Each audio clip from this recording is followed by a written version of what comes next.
उदाहरण के तौर पर दिल्ली के चांदनी चौक विधानसभा में 129 बूथ है, लेकिन कांग्रेस और आम आदमी पार्टी का वहां पर एक भी एजेंट नहीं था, जबकि बीजेपी के लगभग 90 बूथों पर एजेंट थे। मेरठ में 2758 बूथों पर विपक्ष का एक भी एजेंट नहीं था। बीजेपी की मजबूत निगरानी की वजह से वो वोटर लिस्ट पर नजर रख पाती है, लेकिन विपक्ष यहाँ पर पीछे रह जाता है।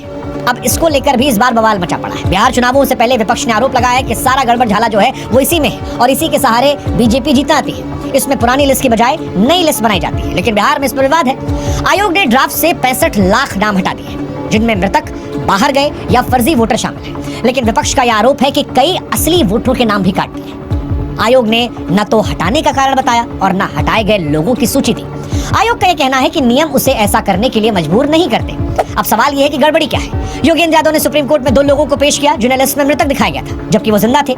एक घर में 270 वोटर मिले, जैसा कि महादेवपुरा में भी हुआ था। करीब 3 लाख लोगों का पता हाउस नंबर 0 या 00 लिखा था। मिंता देवी की उम्र 124 साल दिखाई गई थी, जबकि उनकी जन्म तिथि 1990 है, जो 1900 दिखा दी गई थी। कुछ वोटरों के नाम या पिता के नाम खाली थे और एक परिवार का नाम सिर्फ डॉट था।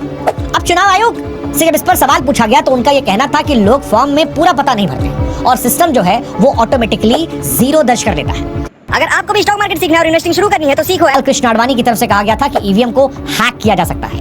जर्मनी में ईवीएम बैन होने का उदाहरण दिया गया था। 2012 में बीजेपी ने ईवीएम को इलेक्ट्रॉनिक विक्ट्री मशीन कहा था, जिससे कांग्रेस जीती है। सुब्रमण्यम स्वामी सुप्रीम कोर्ट तक गए थे और उनकी याचिका के बाद 2013 में वीवीपैट सिस्टम शुरू हुआ, जिससे वोटर को कागज पर दिखता है कि उसने जिसको वोट दिया था वो कौन सी पार्टी है, किसको वोट किया।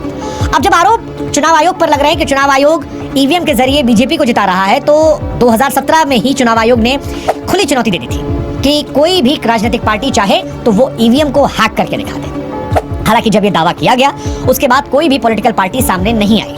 सुप्रीम कोर्ट ने भी ईवीएम को सुरक्षित माना। 2024 में कोर्ट ने कहा कि 2019 से 2024 तक सिर्फ एक बार ईवीएम और वीवीपैट के डेटा में गड़बड़ी मिली, जो एक अधिकारी की गलती थी क्योंकि उसने मॉक पोल का डेटा डिलीट नहीं किया था। इसके अलावा नहीं मिला। तो वीडियो को लाइक कर दें और ऐसे ही न्यूज़ अपडेट्स के साथ बने रहने के लिए चैनल को सब्सक्राइब जरूर कर लें।